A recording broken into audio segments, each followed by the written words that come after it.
கர்த்தருடைய நாமம் மகிமைப்படுவதாக. ஆண்டவர் உலக இரட்சகருமாகிய இயேசு கிறிஸ்துவின் நாமத்தினாலே என்னுடைய அன்பின் வாழ்த்துக்களை தெரியப்படுத்திக் கொள்கிறோம்.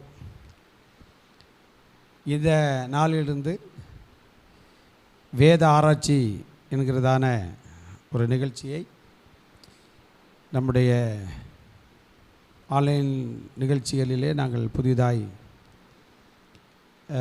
சேர்த்திருக்கிறோம். தொடர்ந்து இதற்காக ஜெபித்துக் கொள்ளுங்கள். இதற்கு ஆதரவு கொடுக்கிற எல்லா கர்த்தருடைய பிள்ளைகளையும் இயேசுவின் நாமத்தில் வாழ்த்துகிறோம்.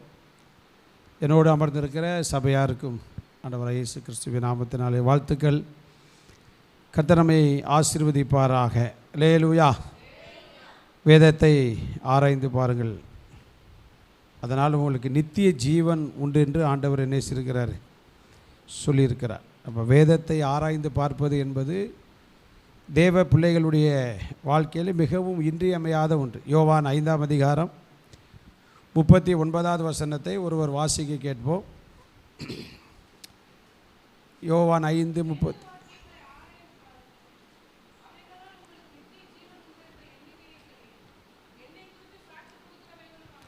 தேவனுடைய நாம் மகிமைப்படுவதாக. ஏன் இந்த வேத ஆராய்ச்சி வாசித்தா போதாதா அப்படிங்கிறதான கேள்விகள் அநேகருக்கு உள்ளத்திலே எழும்புவது உண்டு. பைபிள் வாசித்தா மட்டும் போதும் அப்படின்ட்டு. ஆனால் வேதத்திலே அநேக காரியங்கள் நமக்கு சொல்லப்பட்டிருக்கு. வேதத்தை வாசிப்பது வேறு, வேதத்தை தியானிப்பது வேறு, வேத வசனங்களை கேட்பது வேறு, வேத வசனத்தின்படி நடப்பது வேறு. எல்லாவற்றிற்கும் தனித்தனியான ஆசீர்வாதத்தை தேவன் நினைச்சிருக்கிறார், வைத்திருக்கிறார். வெளிப்படுத்தின விசேஷத்திலே நாம் வாசிக்கும்போது பார்த்திங்க அப்படின்னா கர்த்தருடைய நாமம் மகிமைப்படுவதாக.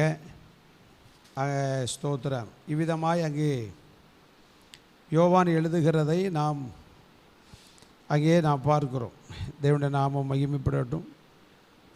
வெளிப்படுத்தின 1ஆம் அதிகாரம் 3ஆம் வசனத்தை வாசிக்க கேட்போம். இந்த தீர்க்க தரிசன வசனங்களை வாசிக்கிறவனும் கேட்கிறவர்களும் இதை எழுதியிருக்கிறவர்களை கை கொள்ளுகிறவர்களும் பாக்கியவான்கள். பார்த்தீங்களா, அங்கே என்ன எழுதப்பட்டிருக்கு? வாசிக்கிறவன் பாக்கியவான், கேட்கிறவர்கள் பாக்கியவான்கள், அதை கை கொள்ளுகிறவர்கள் பாக்கியவான்கள், வேதத்தை தியானிக்கிறவர்களும் பாக்கியவான்கள். நாம் எல்லாருக்கும் அறிந்த ஒரு வேத பகுதி சங்கீதம் 1. ஆமாம், துன்மார்க்கருடைய ஆலோசனையில் நடவாமல், பாவிகளுடைய வழியில் நில்லாமல், பரியாசக்கார உட்காரும் இடத்தில் உட்காராமலும், கர்த்தருடைய வேதத்தில் பிரியமாயிருந்து இரவும் பகலும் அதை தியானிக்கிற மனுஷன் பாக்கியவான். அல்லேலூயா. இந்த சபையில் என்னோடு இருக்கிறவர்களும் இதை இந்த வேத ஆராய்ச்சியை கேட்டுக்கொண்டிருக்கிற நீங்களும் பாக்கியவான்கள் என்பதை வேதம் மிக திட்டவும் தெளிவுமாய் சொல்லுகிறார். அல்லேலூயா. ஸோ வேதத்தை ஆராய்ந்து பார்ப்பது நமக்கு மிகுந்த ஆசீர்வாதத்தை தரும். அது எங்கே வரைக்கும் கொண்டு போதான்? இயேசு சொன்னார், நித்திய ஜீவன் வரைக்கும் நம்ம என்ன செய்கிறது. ஆமாம், கடைசி நாட்கள் எது நியாயத்திற்கும்னு சொன்னார்? அந்த வசனம்தான் நியாயத்திற்கும்னார். சகல பிரஸ்தாபத்தை பார்க்கல அவர் தமது வார்த்தையை தான் நினைச்சிருக்கிறார், மகிமைப்படுத்தி வைத்திருக்கிறார். வேதத்தில் நிறைய வசனம் இருக்குது. வானமும் பூமியும் ஒளிந்து போனாலும் இந்த வேதத்தில் உள்ளதான வார்த்தை, வார்த்தையுடைய எழுத்தின் உறுப்பாகிலும் என்ன செய்யாது, அவமாய் போகாது. அப்போ என்ன அப்படின்னா, இயேசுவையும் வேத வசனங்களையும் பிரிக்க முடியாது. அதான் யோவான் சுவிசேஷம் 1ஆம் அதிகாரத்தில் நம்ம வாசிக்க முடியும். ஆதியிலே வார்த்தை இருந்தது, அந்த வார்த்தை தேவனுடையது, அந்த வார்த்தை எனது தேவனாக இருந்தது, அந்த வார்த்தை தான் மாம்சமானது. கர்த்தருடைய நாம் மகிமைப்பட. அப்போ வார்த்தை என்பது இயேசுவையும் வார்த்தையும் பிரிக்க முடியாது. ஆண்டவரையும் அழிக்க முடியாது, வசனத்தை நேசிக்க முடியாது. அப்படிப்பட்ட மகத்துவமான ஒரு புஸ்தகத்தை, பரிசுத்த வேதாகம் என்கிறதான புஸ்தகத்தை கர்த்தர் நம்முடைய கையில் கொடுத்துருக்கிறார். அநேகர் இதை ஏதோ கடமைக்காக வாசித்து விட்டு போவது உண்டு. ஆனால் இந்த வேத ஆராய்ச்சியில் கலந்து கொண்டிருக்கிற நாம் ஒவ்வொருவரும் நம்மால் முடிந்த அளவு வேத வசனங்களை ஆராய்ந்து பார்ப்பது நமக்கு மிகுந்த ஆசீர்வாதத்தை தருகிற ஒன்றாக இருக்கிறது. வேதத்தை தியானிப்பதற்கு அநேக பகுதிகள் வேதத்தில் குறிப்பாக 66 புஸ்தகம் நம்முடைய கரத்தில் கொடுக்கப்பட்டிருக்கிறது. வேதத்தை குறித்து நாம் நன்றாய் அறிந்து கொள்ள வேண்டும். ஒரு பைபிள் அப்படிங்கிறதான அல்லது பரிசுத்த வேதாகம் என்கிற ஒரு தலைப்பின் கீழாய் நம்முடைய கையிலே ஒரு நாம் சுமக்கக்கூடிய அளவிற்கு கொடுக்கப்பட்டிருந்தாலும் இது முக்காலங்களுக்கும் பொருத்தமான ஒரு புஸ்தகமாய் காணப்படுகிறது. நடந்தது, நடக்கிறது, நடக்கப் போகிறது மூன்றையும் ஆவியானவர் தம்முடைய பரிசுத்தவான்களை பயன்படுத்தி இந்த புஸ்தகத்தில் எழுதி வைத்திருக்கிறார். இந்த புஸ்தகத்துக்கு மேலான ஒரு புஸ்தகம் இந்த உலகத்தில் இதுவரைக்கும் கண்டுபிடிக்க முடியலை, எழுதப்படவும் முடியாது. ஏன்னா இது தேவனுடைய வார்த்தைகள், தேவனுடைய ஆவியினால் அருளப்பட்டு 40க்கும் அதிகமான எழுத்தாளர்களை கொண்டு பரிசுத்தவான்களை கொண்டு ஆவியானவர் இந்த புஸ்தகத்தை எழுதி கொடுத்துருக்கிறார். சரி, இந்த புஸ்தகத்தை பொறுத்தவரைலாம் பைபிள் அல்லது வேதாகம் என்று சொன்னால் 66 ஆகமங்கள் இதில் என்ன செய்யப்பட்டிருக்கிறது, சொல்லப்பட்டிருக்கிறது. அநேகர் அறிந்த ஒன்று, ஒருவேளை அநேகருக்கு தெரியாமல் இருக்குது. 66 புஸ்தகம் நமக்கு கொடுக்கப்பட்டிருக்கிறது. குறிப்பாக இந்த புஸ்தகம் 2ஆக பிரிக்கப்பட்டிருக்கிறது. பழைய ஏற்பாடு, புதிய ஏற்பாடு என்கிறதான 2 பிரிவாக பிரிக்கப்பட்டிருக்கிறது. வேத வல்லுநர்கள், வேத பண்டிதர்கள் இந்த 2 பிரிவையும் சில தலைப்பின் கீழாக பிரித்து வைத்திருக்கிறார். இந்த 66 புஸ்தகத்தையும் சில பிரிவின் கீழாக கொண்டு வந்துருக்கு. பழைய ஏற்பாட்டுன்னு எடுத்துக்கிட்டோம் அப்படின்னா அதில் ஒரு 4 பிரிவு இருக்குது.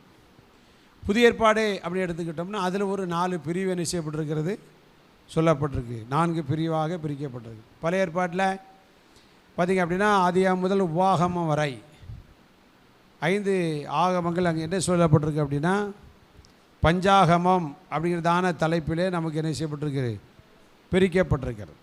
பைபிளுடைய முதல் பகுதியை நீங்கள் திருப்பினீங்க அப்படின்னா அங்கே நமக்கு தெளிவாக 66 ஆகமங்களும் நமக்கு என்ன செய்யப்பட்டிருக்கிறது, சொல்லப்பட்டிருக்கிறது. அதற்கு பிறகு பார்த்திங்கன்னா யோசுவா முதல் எஸ்தர் புஸ்தகம் வரை பார்த்தீங்க அப்படின்னா சரித்திர புஸ்தகங்கள் என்கிற தலைப்பின் கீழாக பிரிக்கப்பட்டிருக்கிறது. முதல் பகுதி பஞ்சாகமம், ஆதியாகமம் முதல் உபாகமம் வரைக்கும். பிறகு யோசுவாவிலிருந்து எஸ்தர் வரைக்கும் சரித்திர புஸ்தகங்கள், நடந்த சம்பவங்கள் அப்படிங்கிற தலைப்பின் கீழாக பிரிக்கப்பட்டிருக்கிறது. அதற்கு பிறகு பார்த்திங்கன்னா யோபு முதல் உன்னத பாட்டு வரைக்கும் சங்கீத புஸ்தகங்கள், சில பேர் அதை கவிதை புஸ்தகங்கள் என்று சொல்வார்கள். அவ்விதமாய் 3வது பிரிவாக பிரிக்கப்பட்டிருக்கிறது. ஏசாயா முதல் மல்கியா வரைக்கும் சொல்லப்பட்டது தீர்க்க தரிசன புஸ்தகங்கள் என்று சொல்லப்பட்டது. இதில் சில உட்பிரிவுகள் இருக்கும். ஆமாம், சரித்திர புஸ்தகத்தில் சிறையிருப்புக்கு முன், சிறையிருப்புக்கு பின் என்று சொல்லப்பட்டிருக்கும். தீர்க்க தரிசன புஸ்தகத்தில் பெரிய தீர்க்க தரிசன புஸ்தகம், சிறிய தீர்க்க தரிசன புஸ்தகம் என்று சொல்லப்பட்டு இருக்கட்டும்.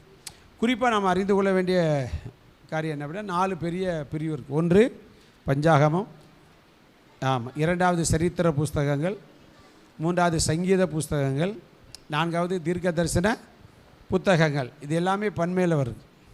ஏன் பன்மைன்னு சொல்லோம்னா புதிய ஏற்பாட்டில் 2 தலைப்பு நமக்கு என்ன செய்யுது, ஆமாம், ஒருமையில் வருது. அதனால தான் உங்களுக்கு வலியுறுத்தி சொன்னேன். புதிய ஏற்பாட்டை பொறுத்து அதே மாதிரி ஒரு 4 தலைப்பு வருது. என்ன அப்படின்னு பார்த்தீங்க அப்படின்னா 1 சுவிசேஷ புத்தகங்கள், மத்தேயு, மார்க்கு, லூக்கா, யோவான். அடுத்து வரக்கூடிய 1 அப்போஸ்தல நடபடிகள், அது மட்டும் சரித்திர புஸ்தகம், அப்போஸ்தல நடபடிகள் மட்டும். அதுக்கு பிறகு பார்த்திங்கன்னா ரோமர் முதல் யூதா வரைக்கும் பார்த்திங்க அப்படின்னா நிருபங்கள் அல்லது கடிதங்கள் என்று சொல்லப்பட்டிருக்கு. அதுக்கு பிறகு பார்த்திங்கன்னா வெளிப்படுத்தின விசேஷம் மட்டும் தீர்க்க தரிசன புத்தகம். 4 பிரிவாக இருக்குது. இதுலேயும் உட்பிரிவுகள் இருக்கிறது. பவுலி நிருபங்கள், பொதுவான நிருபங்கள் என்கிற ஒரு உட்பிரிவு இருக்குது. அது நம்ம பின்னாடி பார்த்துக்கலாம். குறிப்பாக தெரிந்து வைத்துக்கொள்ள வேண்டியது சுவிசேஷ புத்தகங்கள், சரித்திர புஸ்தகம், நிருபங்கள், தீர்க்க தரிசன புஸ்தகம் என்கிற 4 பிரிவு. அப்போ மொத்தம் இந்த 66 புஸ்தகமும் 2 ஏற்பாடுகளாக பிரிக்கப்பட்டிருக்கிறது. 2 ஏற்பாடுகளும் 4 பிரிவுகளாக பிரிக்கப்பட்டிருக்கிறது. தேவனுடைய நாம் மகிமைப்படுவதாக. குறிப்பாக இந்த நாட்களில் அநேக வேத ஆராய்ச்சிகள் ஆங்காங்கே நடக்கிறது. நாமும் தேவன் நமக்கு கொடுத்த கிருபையின் கிருபைக்கு கீழாக இந்த வேத வசனங்களை தொடர்ந்து தியானிப்பதற்கு கர்த்தர் நமக்கு என்ன செய்வாராக, உதவி செய்வாராக. ஆவியானவர் தாமே நாம் எல்லாருக்கும் ஆசிரியராக இருப்பாராக. அல்லேலூயா. கர்த்தருடைய நாமம் மகிமைப்படுவதாக. இந்த நாட்களிலிருந்து நாம் தொடர்ந்து நிருபங்கள், பவுலின் நிருபங்கள் என்கிறதான தலைப்பிற்கீழாக முதல்ல பார்த்துட்டு அதை தொடர்ந்து பொதுவான நிருபங்களோடு சேர்த்து நாம் என்ன செய்ய போகிறோம், சிந்திக்க போகிறோம். கர்த்தருடைய நாமம் மகிமைப்படுவதாக. அவைகள் நமக்கு இப்போ புதிய ஏற்பாட்டு காலத்தில் வாழ்கிற நாம் இன்றைக்கு அநேகருக்கு பழைய ஏற்பாட்டின் சம்பவங்களும் சரித்திரங்களும் வாக்குத்தத்தங்களும் ஏராளமாய் தெரியும். அவைகளெல்லாம் நடந்து முடிந்தன, நடக்கிற சில நடக்கப் போகிற சில காரியங்களும் உண்டு. ஆனால் புதிய ஏற்பாட்டு காலத்தில் வாழ்கிற நமக்கு நிருபங்கள் நமக்கு ரொம்ப அவசியம். நிருபங்களை ஆவியானவர் நாம் எப்படி நடக்க வேண்டும் இந்த நாட்களிலே என்பதை நமக்கு தெளிவாக நினைச்சிருக்கிறார், கற்றுக் கொடுத்துருக்கிறார். இந்த நிருபங்கள் இன்றைக்கு தெரியாதபடினாலே தான் அநேக கள்ள போதகர்கள் அநேகர் எழும்பிட்டாங்க, கள்ள உபதேசிகள் எழும்பிட்டாங்க, தீர்க்கதரிசிகள் எழும்பிட்டாங்க. யாரை நம்புறது பாஸ்டர், எப்படி கண்டுபிடிக்கிறது அப்படின்னா ஆண்டவர் சொல்லிட்டார், அப்படி கனிகளினாலே அவர்களை அறிவீர்கள். மற்ற 7 சொன்னார். யாரை எப்படி கண்டுபிடிக்கணும், ஒன்றே ஒன்று, ஒரு மரம் எப்படிப்பட்டதுன்னா அதை கனி சாப்பிட்டு பார்த்தா தெரியும். அந்த கனியினுடைய சுவையை வைத்து தான் ஒரு மரத்தை சொல்லுவாங்க. அதே போல் அவர்களுடைய கனிகளை வைத்து தான் நம்ம சொல்லணுமே தவிர வரங்களை வைத்து இன்றைக்கு நிதானிக்கிற விசுவாசிகளும் ஊழியர்களுமே பெருகிட்டாங்க. சோதரர் கர்த்தருடைய நாம் மகிமைப்படுவதாக. அதற்கெல்லாம் நம்ம தப்பணும் அப்படின்னா இதை வேத ஆராய்ச்சி தொடர்ந்து கேட்போம். தொடர்ந்து நீங்களும் கண்டிப்பாக பைபிளை நல்லா வாசிக்கணும். சோதரம் இதை வாசிக்கிறவர்கள் ஒருபோது திசை கெட்டு போவதில்லை. வேத வசனங்களை நன்றாய் அறிந்து கொள்ள வேண்டும். ஏன்னா கடைசியில் அதுதான் நியாயம் இருக்கும். நமக்கு நியாயத்து ஜட்ஜ்மெண்ட் இந்த வசனத்தின்படி தான் என்ன செய்யும், நடக்கும். ஏன்னா இன்றைக்கி அநேகர் என்ன செய்யிட்டாங்க, இதை தவறாய் போதிப்பதற்கு இயேசுவுடைய மரணத்தை, அவர் சிந்திய இரத்தத்தினுடைய வல்லமை தவறாய் தங்கள் இஷ்டத்துக்கு பவுல் எழுதினார் இல்லையா, தீமோத்தேயுக்கு எழுதும்போது சொன்னார் இல்லையா, சமய வாய்த்தாலும் வாய்க்காட்டாலும் திருவசன ஜாக்கிரதையாக பிரசங்கம் பண்ணு. 2 தீமோத்தேயும் 4ஆம் அதிகாரம் 3ஆம் வசனம். சமய வாய்த்தாலும் வாய்க்காவிட்டாலும் ஜாக்கிரதையாய் திருவசனத்தை, இந்த வசனத்தினுடைய அடிப்படையில் ஜாக்கிரதையாய் உங்களுக்கு எங்களால் முடிந்த வேத தியானத்தை கொடுக்க நாங்கள் ஆசைப்படுகிறோம். ஏனென்றால் பாருங்கள், எல்லா நீடிய சாந்தத்தோடும் உபதேசத்தோடும் கண்டனம் பண்ணி, பாருங்கள், கண்டனம் பண்ணி கடிந்து கொண்டு புத்தி சொல்லு. வசனம் இதெல்லாம் செய்யும். ஏன்னா 3ஆம் அதிகாரத்துடைய கடைசி பகுதி அப்படி தான் சொல்லுது. வாசிங்க.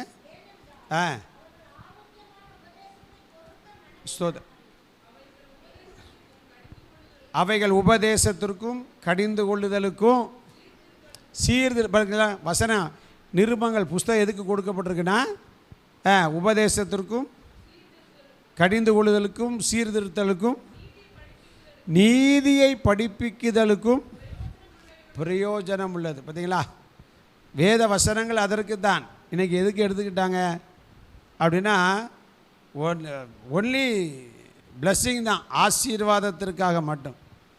நாம் வசனத்தை கடைபிடித்தால் ஆசீர்வாதம் பின்னாலே வந்துடும். 23ஆம் சங்கீதத்திலே தாவீது சொல்லிட்டான், நன்மையும் கிருபையும் என்னை தொடரும், நான் மேய்ப்பரை தொடருவேன், ஆசீர்வாதம் என்ன செய்யும், தொடரும். அவர்களுக்கு திராட்சரசமும் தானியமும் பெருகியிருக்கிற காலத்தின் சந்தோஷத்தை பார்க்கிலும் அதிக சந்தோஷத்தை என் உள்ளத்தில் என்ன செய்தீர், தந்தீர் அப்படின்ட்டு 3ஆம் சங்கீதத்திலே தாவீது சொல்லிட்டான். கர்த்தருடைய நாமம் மகிமைப்படும். அதனால் வேதத்தை நாம் தெளிவாக இருந்தோம். இப்போ 2 தீமோத்தேயு 4:3 வாசிங்க. 4:3.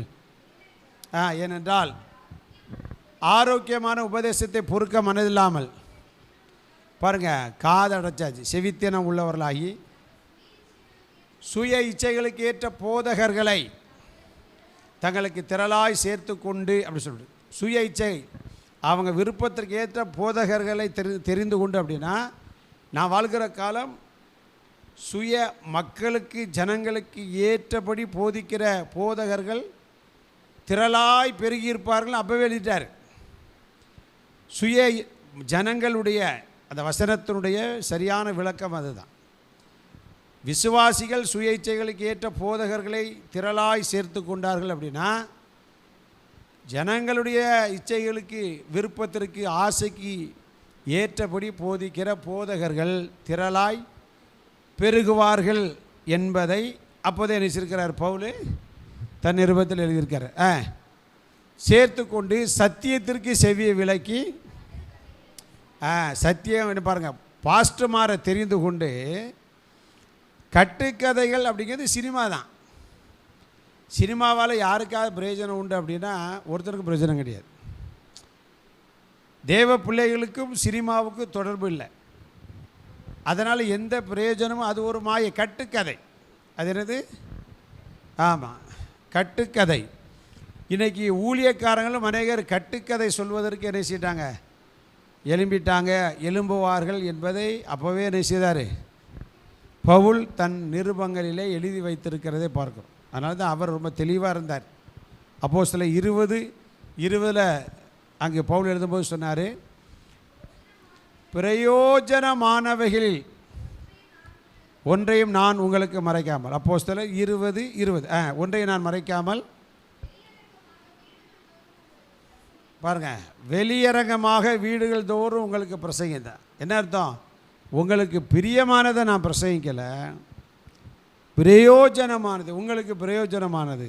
நான் சொல்லுகிற இந்த வசனத்தின்படி நடப்பீர்கள் என்று சொன்னால் உங்களோட வாழ்க்கை பரிசுத்தமாகும். நீங்கள் பரலோக ராஜ்யத்துக்கு என்ன செய்யலாம், போகலாம், பரிசுத்தமாய் வாழலாம், பரலோகத்தை சுதந்திரிக்கலாம் என்கிற சத்தியத்தை மிக தெளிவாய் பிரயோஜனப்படக்கூடிய வார்த்தைகளை அவர்களுக்கு என்ன செய்தான், போதித்தான்.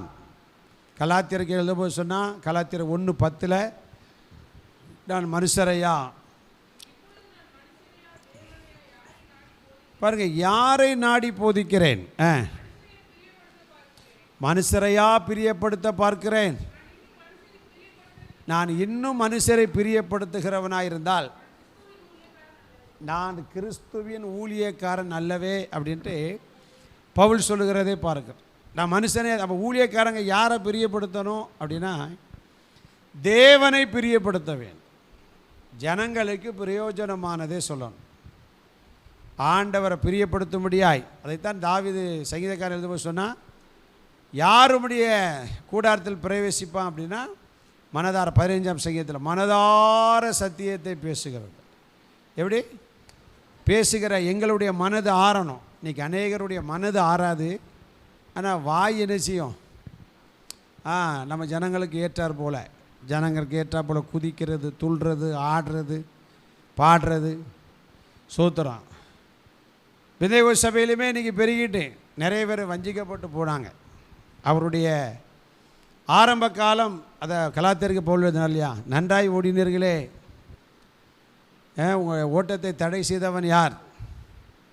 5ஆம் அதிகாரத்தில் சொல்லப்பட்டது. கலாத்தியர் 5ஆம் அதிகாரத்தில் நன்றாய் ஓடினீர்களே. எனக்கு ஊழியக்காரங்களை ஆரம்பத்தில் நன்றாய் தொடங்கினாங்க, ஆவியில் தொடங்கினவங்க எப்படியும் போராட்டாங்க, மாம்சத்தில் போய்விட்டார்கள். அதனால் நாம் ரொம்ப கவனமாக இருக்கணும் இந்த கடைசி காலத்தில். பாஸ்டருக்கு பைபிள் ஸ்டடின்னு சொல்லிட்டு இதெல்லாம் சொல்கிறார் அப்படின்னா இது ஒரு பைபிள் ஸ்டடி தான். ஏன் வேதத்தை ஆராய்ந்து பார்க்கணும், இவ்வளோ பிரச்சனை இருக்குது. சோதர கர்த்தருடைய நாமம் மகிமைப்படுவதாக. வாசிக்க கேட்போம். கலாத்தியர் 5:7 நன்றாய் ஓடினீர்களே, உங்களை தடை செய்தவன் யார் அப்படின்னு சொல்கிறார். சத்தியத்துக்கு சோதர கர்த்தருடைய நாமம் மகிமைப்படுவதாக. தொடர்ந்து பார்க்க 12ஆம் வசனத்தில் பாருங்கள், உங்களை கலக்குகிறவர்கள் தரிப்புண்டு போனால் நலமாக இருக்கும்னு சொல்கிறார். பார்த்தீங்களா, சோத்திரம். அதனால் நாம் ரொம்ப ஆவியில் தொடங்கி மாம்சத்தில் என்ன செய்யக்கூடாது, முடித்து விட கூடாது. ஒரு அலையிலே சொல்லுங்கள். தேவனுடைய நாம் ஆவியில் தொடங்கி அநேகர் இன்றைக்கி எங்கே வந்துட்டாங்க, சில ஊழியர்களை எல்லாம் நானும் அறிவேன். ஆரம்ப காலம் ஆவியானவருடைய வார்த்தைகளை பேசின அநேக தேவனுடைய மனிதர்கள் இன்றைக்கு மாம்சீகத்துக்கு ஏதுவாய் ஜனங்களை பிரியப்படுத்தும்படியாக சோத்திரம் எப்படி எழும்பிட்டாங்க அப்படின்னு பார்த்தீங்கன்னா சோத்திர அவர்களுக்கு ஏற்றபடி ஜனங்களை பிரியப்படுத்துவதற்கு ஏற்ற போதனைகளை சோத்திர தவறாய் அவர்களை ஓட பண்ணும்படியாக எழுப்பிட்டாங்க. நம்ம ரொம்ப கவனமாக இருக்கணும். சில பேர் என்ன நினைக்கிறாங்க அப்படின்னா, பைபிள் தானே பாஸ்டர், வேதத்தில் இருந்து தானே பேசுகிறாங்க, வேத தியானத்தை தானே பேசுகிறாங்க, அப்போ கரெக்டாக தானே இருக்கும் அப்படின்னா அப்படிலாம் கிடையாது. பைபிளை வேத வசனங்களை என்ன செய்ய முடியும்? கலப்படம் பண்ண முடியும். கலப்படம் பண்ணிட்டாங்க. இப்போம்ல அப்போவே கலப்படம் பண்ணாங்க. ஏதேன் தோட்டத்திலே பிசாசு கலப்படம் பண்ணிட்டான் பார்த்தீங்களா? எப்படி கலப்படம் பண்ணா? ஆண்டவர் உங்கள்கிட்ட ஏதாவது சொன்னது உண்டா அப்படின்னா, என் வேலையை கலப்படம் பண்ணுதல்ல, அதை நினைச்சப்படாது. வாசிங்களா, அது 3ஆம் அதிகாரத்தில் பார்க்கும்போது பார்த்தீங்கன்னா ஆண்டவர் அதை புசிக்காதான் தான் சொன்னார். நம்ம அம்மையார் என்ன சொன்னா?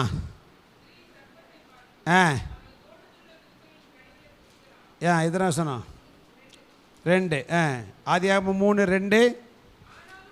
ஆனால் தோட்ட நடுவிற்கிற விருட்சத்திற்கு கனியை குறித்து நீங்கள் சாகாதபடிக்கு அதை புசிக்கவும் அவர் சொன்னது என்னது? 2ஆம் அதிகாரம் 17ஆம் வசனத்தில் நன்மை தீமை அறியத்தக்க விருட்சத்தின் கனியை புசிக்க வேண்டாம் அப்படி சொன்னார். இந்த அம்மா 3:2 என்ன சொல்லுது அப்படின்னா, புசிக்கவும் அதை தொடவும் வேண்டாம் என்று சொன்னார் என்றார். பார்த்தீங்களா, அப்போவே கலப்படம் ஆயிட்டு. அப்போவே கலப்படமான இப்போ எப்படி இருக்கும்? கூடுதலான கலப்படம். அதை தான் பவுல் தெளிவாக எழுதினார். 2 கொரிந்தியர் 2ஆம் அதிகாரம் 17ஆம் வசனம். 2 கொரிந்தியர் 2:17. அநேகரை போல தேவ வசனத்தை கலப்பாய் பேசாமல் துப்பரவாகவும் தேவனால் அருளப்பட்ட பிரகாரமாகவும் கிறிஸ்துவுக்குள் பார்த்தீங்களா, தேவசனி நிற்கிற இடம் ஸ்டேஜாக இருக்கலாம், கல்யாண மண்டபமாக இருக்கலாம், சர்ச்சாக இருக்கலாம், வீடாக இருக்கலாம், பப்ளிக் பிளேஸாக இருக்கலாம், எது வேணால் இருக்கலாம். ஆனால் அது தேவ சந்நிதி அப்படிங்கிறதான ஒரு உணர்வு இன்றைக்கு தேவனுடைய ஊழியக்காரர்களுக்கே அது என்ன ஆயிட்டு அப்படின்னா குறைந்து போயிட்டு. ஆனால் பவுல் மிக தெளிவாக எழுதுகிறார், அநேகரை போல நாங்கள் தேவ வசனத்தை கலப்பாய். அப்போ கலப்பாக பேசுகிறவங்க அப்போவே கிளம்பிட்டாங்க. அப்போ இப்போ எப்படி இருக்கும்? கூடுதலாக கிளம்பிட்டாங்க. கலப்படமாய் வேத வசனத்தை பேச முடியும், துண்டு துண்டா. அதுதான் பைபிளை என்றைக்குமே வேத வசனங்களை ஒரு வசனத்தின் அடிப்படையிலோ, ஒரு வார்த்தையின் அடிப்படையிலோ, ஒரு சம்பவத்தின் அடிப்படையிலோ, ஒரு வாக்கியத்தின் அடிப்படையிலோ அதற்கு முடிவு கட்டிடக்கூடாது. ஆண்டவர் சொன்னாலையா, தேடி வாசியுங்கள். எப்படி செய்யணும்? ஒரு பொருள், ஒரு சம்பவம் என்ன என்பதை என்ன செய்யணும்? தேடி வாசிக்கணும். கடந்த ஞாயிற்றுக்கிழமையில தேவனுடைய வார்த்தை செய்தியில் சொல்லணும். மூடனுக்கு பதில் கொடாதே மட்டும் ஆண்டவர் சொல்லலை. ஒரு வகையான மூடனுக்கு பதில் கொடாதேன்னு சொன்னார், ஒரு வகையான மூடனுக்கு பதில் கொடுன்னு சொன்னார். ரட்சிக்கப்படாத மூடன் சொன்னோம்னா நீ பதில் கூடாமல் போயிட்டே இரு. சில குணப்பட்ட மூடன் எழும்புவான், அவனுக்கு நம்ம பதில் கொடுத்து தான் ஆகிறோம். அதை தெளிவாக சொல்லியிருக்கிறார். சில பேரோடு இறங்கி போக முடியுமா அப்படின்னா கஷ்டமான சில விஷயங்கள் தான். ஏன் அவனை விட்டு போயிட்டே இரு அப்படின்னார். ஒருத்தர் தப்புனா ஒரு டைம் சொல்லு, வேறு 2 பேரை கூப்பிட்டு போய் சொல்லு, சபைக்கு சொல்லி கேட்கலையா அவன் உனக்கு எப்படி இருப்பான்? அந்நியனாக இருப்பான் அப்படின்னு சொன்னார். அதனால் அதிலே என்ன செய்யக்கூடாது? மூச்சை கொடுத்துரு. அடுத்த நம்ம பயணம் தொடர்ந்து கொண்டே இருக்க வேண்டும். ஒரு ஆமீன் சொல்லுங்களா. ஆண்டவர் சொல்லும்போது சொன்னார், நீங்கள் புறாவை போல் கபடற்றீர்கள் அப்படி சொல்லிட்டு முடிக்கலை. பாம்பை போல் வினா உள்ளவர்களாகவும். அதுக்கு தான் வேத ஆராய்ச்சி தேவை. ஆண்டவர் ஒரு சைடாக சொன்னார் அப்படின்ட்டு அதெல்லாம் ஊழியக்காரன்னு சொல்கிறதெல்லாம் நம்ம ஏற்று பேசக்கூடாது, அதை அப்படியே ஏற்றுக்கொள்ள வேண்டும். அப்படிலாம் வேதத்தில் அப்படி ஒன்றும் இருந்ததாக தெரியலை. அது சரியாக தவறான்னு என்ன செய்யணும்? அதான் ஆண்டவர் சொன்னார் எரேமியா 6:16, வழிகளில் நின்று பூர்வ பாதை எவை என்று கேட்டு விசாரித்து நல்ல வழி எங்கே என்று பார்த்து அதில் என்ன செய்யுங்க? நடவுங்கள். அப்பொழுது உங்களுடைய ஆத்துமாவுக்கு என்ன கிடைக்கும்? அப்போ வேதத்தை ஆராய்ந்து பார்க்க வேண்டும். என்ன சொல்லுது? கலப்பாய் பேசுவார்கள். அந்த பேச்சை என்ன செய்யக்கூடாது? கேட்கக்கூடாது. யோவான் தன் நிருபத்தில் எழுதும்போது சொன்னார், அவனுக்கு தோத்திரமே சொல்லாத அப்படிங்கார். இந்த நாமத்தை குறித்து ஒருத்தர் சொல்லலை அப்படின்னா அவனுக்கு சோத்திரமே என்ன செய்யாத, சொல்லாத அப்படிங்கிறார். கர்த்தருடைய நாமம் மகிமைப்படுவதாக. அதனால் முடிந்த அளவு நம்ம என்ன செய்வோம்? வேதத்தை அதான் அருளப்பட்ட பிரகாரமாய், அதுதான் நமக்கு ரொம்ப. இந்த பைபிள் ஒரு காரியத்தை ஆண்டவர் அருளி இருக்கிறார்.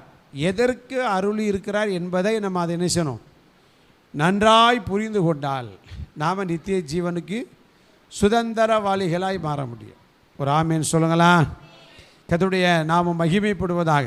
அதனால் வேதத்தை நன்றாக இருந்து தியானித்து அதன்படி நடப்பதற்கு தேவன் நமக்கு என்ன செய்வாராக? கிருபை தருவாராக. அல்லேலூயா, ஸ்தோத்திரம். உங்களுடைய வேதாகம சந்தேகங்களை நீங்கள் கமெண்ட்ஸில் எங்களுக்கு தெரியப்படுத்த வேண்டும் சொன்னால் அதை குறித்த விளக்கமும் உங்களுக்கு வருகிற நாட்களை நாங்கள் சொல்வதற்கு கர்த்தர் எங்களுக்கு உதவி செய்வாராக. என்னுடைய சபையார் அதிகமாக விரும்பி நிருபங்களை குறித்ததான தியானம் நமக்கு வேண்டும், அதை அறிந்து கொள்ள வேண்டும் என்று கேட்டுக்கொண்டபடியினாலே அதனுடைய அடிப்படையிலே நாம் பவுலின் நிருபங்களை முதலாவது சிந்திக்க, நமக்கு வேதத்தில் சொல்லப்பட்ட பிரகாரம், எழுதப்பட்ட பிரகாரம் நம்ம தியானிக்க போகிறோம். ஏன்னா வேதத்தில் எழுதப்பட்ட பிரகாரம் ஆண்டுகள் நமக்கு சரியாக அமைவதில்லை. ஆண்டுகள் ஒவ்வொன்றும் ஒவ்வொரு விதமான மாற்றங்கள் இருக்கிறது, முன்பின் இருந்தாலும். இதன் பிரகாரமாகவே நாம் என்ன செய்ய போகிறோம்? ரோமருக்கு எழுதின நிருபத்திலிருந்து யூதா எழுதின பொதுவான நிருபம் வரைக்கும் தொடர்ந்து நாம் சிந்திப்பதற்கு கர்த்தர் நமக்கு உதவி செய்யட்டும். இன்றைக்கு ஆரம்பமாக பவுலின் நிருபத்தை குறித்து, ரோமருக்கு எழுதின நிருபத்தை குறித்து நாம் தொடர்ந்து தியானிக்க இருக்கிறோம். கர்த்தருடைய நாமம் மகிமைப்படுவதாக. எனக்காகவும் சபையாருக்காகவும் தொடர்ந்து நீங்கள் ஜெபித்துக் கொள்ளுங்கள். இந்த ஆன்லைன் சர்வீஸில் இணைந்திருக்கிற உங்களுக்காக நாங்கள் ஜெபித்துக் கொள்கிறோம். கர்த்தர் உங்களை வேத அறிவினாலே நேசிவாராக, நிரப்புவாராக. அப்போஸ்தலனாகிய பவுல் புதிய ஏற்பாட்டுடைய மிக முக்கியமான ஒரு எழுத்தாளர். புதிய ஏற்பாட்டுடைய நம்முடைய பாஷையில் சொல்லப்போனால் நாயகன் அப்படி சொல்லலாம். மிக முக்கியமான ஒரு எழுத்தாளர். ஏன் அப்படின்னா மொத்தமே 27, அதில் 14 புஸ்தகங்களை ஆவியானவர் இவனை வச்சு தான் நேசிருக்கிறார், எழுதியிருக்கிறார். யாரை வச்சு?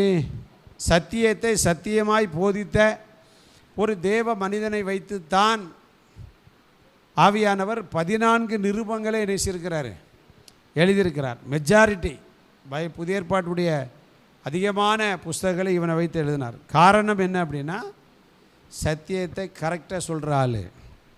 அப்படின்றது நாம் என்ன புரிந்து கொள்ள வேண்டும்? வசனங்களே பார்த்திங்கன்னா உண்மையாக நடக்கிறவர்களுக்கு தான் ஆவியானவர் அதிகமாக வெளிப்படுத்துவார். தப்பாய் போகிறவர்கள் போராடி பார்ப்பார், முடியலைன்னா விலகி போயிடுவார். ஆவியானவர் என்ன செய்வார்? சிம்சோனுக்கு அபிஷேகத்தை கொடுத்துட்டார், போராடி பார்த்தார், முடியலை, அவர் விலகி போயிட்டார். பிறகு அவனை ஒன்றும் செய்யல. பார்த்தீங்களா? அதனால் நாம் வேத வசனங்களை நன்றாய் ஆராய்ந்து அறிந்து கொள்ள வேண்டும், புரிந்து கொள்ள வேண்டும்.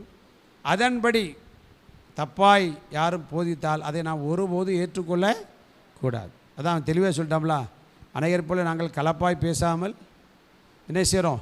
துப்புரவாகும். எப்படி பேசணும்? ஸ்தோத்திரம். கர்த்தருடைய நம்ம துப்புரவாக பேசணும். ஒருவேளை ஊழியர்கள் கூட இதை கேட்கலாம், இல்லை ஊழியத்துக்கு ஒப்பு கொடுத்தவர் கேட்கலாம், ஊழியர்களை ஆகப்போகிறவர் கேட்கலாம். சத்தியம் நமக்கு தெளிவாக சொல்லியிருக்கு. நாம் கலப்பாய் பேசக்கூடாது. எத்தனை பேர் எவ்வளோ பெரிய ஆள் வேணாலும் பேசலாம், அவர்களுக்கு தேவன் தீர்ப்பு கொடுப்பார், நாம் தீர்ப்பு கொடுப்பதல்ல. கர்த்தர் என்ன செய்வார்? அவங்கள பார்த்தா சொன்னார், அக்கிரம செய்யக்காரர் என்னை விட்டு என்ன செய்தார்? பாருங்களேன், கலப்படமாக பேசுகிறான், அற்புதம் செய்வான், தீர்க்க தரிசனம் உரைப்பான், பேயை விரட்டுவான். அவங்களுக்கெல்லாம் ஒரே ஒரு பெயர் தான், அக்கிரம செய்ய என்னை விட்டு அகன்று போங்கள். காரணம் என்னப்போ? ஆண்டவர் அதெல்லாம் விரும்பலையா அப்படின்னா விரும்புகிறாரு. அதை விரும்பினாலும் அதுவும் சத்தியத்தின்படி இருக்க வேண்டும். அல்லேலூயா. அப்படி அற்புத அடையாளங்கள் செய்து அவர் ராஜ்யத்தை ஸ்தாபிக்கணும். அப்போவே ராஜ்யத்தை ஸ்தாபித்து போயிருப்பாரே. சத்தியம் அறிவிக்கப்பட்டு என்ன செய்யணும்? ஆமாம், சத்தியம் அறிவிக்கப்பட்டு அதன்படி நடந்துச்சு. ஏசாயா 26 வசிக்கிறோம்ல 4 நினைக்கிறேன். சத்தியத்தை கை கொண்டு வருகிற நீதி உள்ள ஜாதி உள்ளே பிரவேசிக்க வாசல்களை என்ன செய்யுங்க? திறவுங்கள் என்று சொல்லப்பட்டிருக்கிறது. அதனால் சத்தியத்தை கை கொள்கிறவர்களுக்கு தான் கர்த்தர் திரளான கிருபையில் கொடுத்துருக்கிறார். கர்த்தருடைய நாமம் மகிமைப்படுவதாக. பவுலை குறித்து நாம் பார்க்கும்போது அப்போஸ்தலர் நடுவில் வாசிக்கிறோம், தேவனுடைய ஜனத்திற்கு எதிரானவன் சவுல் என்கிற பெயரிலே வேதாகமும் அவனை முதல்ல அறிமுகப்படுத்துறது. அவன் எப்படி இருந்தான் அப்படின்னா, சபைக்கு கேடு விளைவிக்கிறவனாக இருந்தான், சபையாரை துன்பப்படுத்துகிறவனாக இருந்தான்.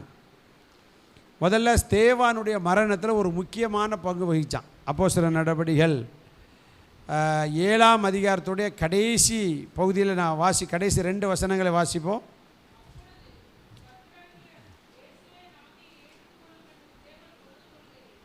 ஐம்பத்தி 8ஆம் வசனத்தை வாசிப்போம். நகரத்திற்கு புறம்பே தள்ளி ஸ்தேவானை கல்லெறிந்தார்கள். சாட்சிக்காரர் தங்கள் வஸ்திரங்களை கலற்றி சவுல் எண்ணப்பட்ட ஒரு வாலிபனுடைய யூத்து வாலிப ஸ்டேஜ் அது. அவன் என்ன செய்தான் அப்படின்னா, ஸ்தேவானை கல்லெறிகிறவருடைய வஸ்திரத்தை பாதுகாத்தான். அப்போ உள்ள சட்டப்படி கொலை அந்த கல் எறிகிறவனை காட்டிலும் அவங்க வஸ்திரத்தை பாதுகாக்காம பார்த்தீங்களா, அவனுக்கு தான் அதிகப்படியான தண்டனை. அப்போ அவன் எப்படி உடம்புல வெறி ஏறிச்சு பாருங்க. அதிகப்படியான தண்டனை கிடைச்சாலும் பரவாயில்ல, இயேசுன்னு சொல்கிறவனை என்ன செய்ய வேண்டியதான்? இயேசு ரட்சகர், இயேசு தான் தெய்வம், அவர்தான் கிறிஸ்து என்று சொல்லுகிறவனை போட்டு தள்ளிடணும். வஸ்திரத்தை நான் பாதுகாத்துக்கிட்டேன், எனக்கு தண்டனை கிடைச்சா பரவாயில்ல அப்படின்ட்டு அப்படி ஒரு வைராக்கியமாக எழும்பினவன். அது மட்டும் இல்லை, 8ஆம் அதிகாரம் அவனை குறித்து சொல்லப்பட்டிருக்கிறது. ஸ்தோத்திரம். 3ஆம் வசனம், அப்போஸ்தலர் 8:3, சவுல் வீடுகள் தோறும் நுழைந்து புருஷரையும் ஸ்திரீகளையும் சபையை பாழாக்கினவன். வீடுகள் தோறும் நுழைஞ்சு அடிக்காமல் பாருங்க. அவ்வளவு இரத்த வெறி, அந்த கொலை வெறி அவன்கிட்ட என்ன செய்யுது? இயேசுன்னு சொன்னாலே இன்றைக்கி சில பேருக்கு அப்படி தானே இருக்குது.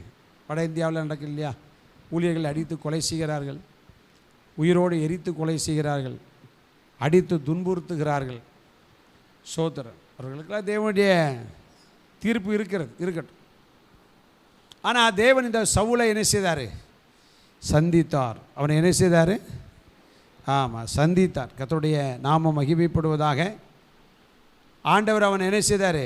மாற்றினார். தேவ மனிதனாக சபையை பாழாக்கினார். அதாவது ஒரு வேத ஆசிரியர் விதமாக எழுத, காட்டு பன்றி நிலத்தை உழுது போடுவது போல, பாழாக்கி போடுவது போல சபையை பாழாக்கிறவன். காட்டு பன்றி ஒரு தோட்டத்துக்குள்ளே நுழைஞ்சா அதுக்கு வாழை மரம் தெரியுமா, அந்த தோட்டக்காரன் கஷ்டப்பட்டு உரம் போட்டு தண்ணி பாய்ச்சி வச்சுருக்கான் தெரியுமா, அதை பேசாட்டு நினைச்சிடும், பாதி திங்கு பாதி நாசமாக்கி போட்டு போயிரு. சபையை பாழாக்கினான். சபையை பாழாக்குவதனாலே பவுலுக்கு என்ன இல்லை, ஒரு பிரயோஜனமும் இல்லை. கர்த்தருடைய நாமம் மகிமைப்படுவதாக. ஒரு அலையிலே சொல்லுவோமா? ஸ்தோத்திரம். எபிரேய மொழியில் பவுலுடைய பெயர் பார்த்தீங்க அப்படின்னா சவுல். அப்போ கிரேக்க பெயர் தான் என்னது? பவுலாக இருந்தது. எபிரேய மொழியில் பவுலுடைய பெயர் எப்படி மாறுது? சவுல் ஒரு பிரசித்தி பெற்றதான ஒரு பெயர். ஆனால் பவுல் என்று சொன்னால் சின்னவன் என்று சொல்லுகிற தாழ்மை உள்ள ஒரு பெயரோடு தன்னை கர்த்தருடைய ஊழியத்தை ஒப்புடுக்கிறான். தமஸ்குக்கு வரும்போது ஆண்டவர் அவன் என்ன செய்கிறாரு? அப்போஸ்தலர் 9ஆம் அதிகாரத்தில் வாசிக்கிறோம். தமஸ்குக்கு என்ன செய்தான்? பல மைல் தூரத்தில் உள்ள தமஸ்குலையும் போய் இயேசுவை பற்றி பிரசங்கிற கொலை செய்ய கடிதம் வாங்கி கொண்டு அவன் என்ன செய்தாங்க? சொல்லப்பட்டிருக்கிறது, சீரி பிரதான ஆசிரியத்திற்கு போயின்னு சொல்லப்பட்டிருக்கிறது. அப்படின்னா துப்பாக்கியில் இருக்கிற குண்டு பாய்ந்து போவது போல வெறித்தனமாக வேகமாக என்ன செய்தான் போனான். ஆண்டவர் தமஸ்குவை நெருங்கும் போது ஒரு தட்டு தட்டினார். அந்த அடி அவனுக்கு தெளிவாக இருந்துச்சு. படித்தவன் இல்லையா, கமாலியல் பார்த்துருந்து படித்தவன், பெரிய கெட்டிக்காரன், பரிசேன் வேறு, நல்ல ஞானம் உள்ளவனாக இருந்தான். அடிக்கிற அடி அவனுக்கு தெரியுது பாருங்க. சோத்திரம். இன்னார் தான் அடித்தார். ஒரே அடியில் சொன்னான், ஆண்டவரே நீர் யார் என்று. அவன் ஒரு திடீர்னு ஒரு அடி விழுந்தால் என்ன நினைக்கணும்? என்னை யார்டா அடித்தா அப்படின்னு கேட்கணும் இல்லையா? அவனோடு கூட நிறைய பேர் என்ன செய்கிறாங்க? போயிட்டுருக்குறாங்க. ஆனால் அவன் அப்படி கேட்க வேண்டியவன் அடி விழுந்த உடனே என்ன கேட்குறான் பாருங்கள். அவனை சுற்றிலும் ஒரு ஒளி பிரகாசித்தது. தரையில் விழுந்தான். சவுலே சவுலே நீ ஏன் என்னை? கேள்வியும் புரியுது பாருங்க. அடியும் தெரியுது, கேள்வியும் என்ன செய்யுது, புரிஞ்ச உடனே சொல்தான், எடுத்த எடுப்பில் ஆண்டவரே நீர் என்ன செய்ய, அதான் ஆண்டவர் யாரையும் சந்திக்க முடியும். அல்லேலூயா, சோதரர். நீர் யார் என்றான். அதற்கு கர்த்தர் சொன்னார், நீ துன்பப்படுத்துகிற இயேசு. உடனே ஒப்பு கொடுத்தான், நான் என்ன செய்ய சித்தமாக இருக்கிறேன். வாராஜா, உன்னை தான் என்ன செய்கிறேன். ஒரு அலையிலையா சொல்லுங்களா, சோத்திரம். உன்னை தான் தேடினா வா அப்படி சொல்லி கர்த்தர். இந்த அப்போஸ்தலர் 9ஆம் அதிகாரம் முழுவதும் பார்த்தீங்க அப்படின்னா, பவுலை தேவன் என்ன செய்தார், சரியாக திருத்தினார்.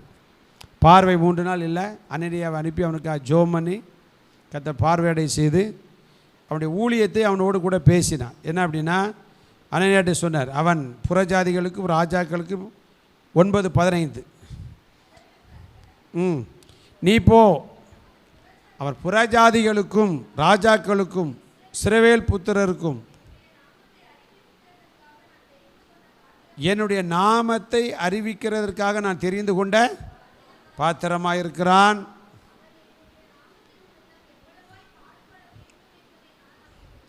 அவன் என்னுடைய நாமத்தின் நிமித்தம் எவ்வளமாய் பாடுபட வேண்டும் என்பதை அவனுக்கு என்ன செய்வேன், காண்பிப்பேன் என்றார். தேவனுடைய கரம் அவன் மீது அன்பாய் பட்டது. அவன் ரட்சிக்கப்பட்டான். கர்த்தர் அவனை கொண்டு தான் இந்த புதிய ஏற்பாட்டில் என்ன செய்தார், 14 நிருபங்களை என்ன செய்தாப்புல ஆண்டவர் எழுதினார்.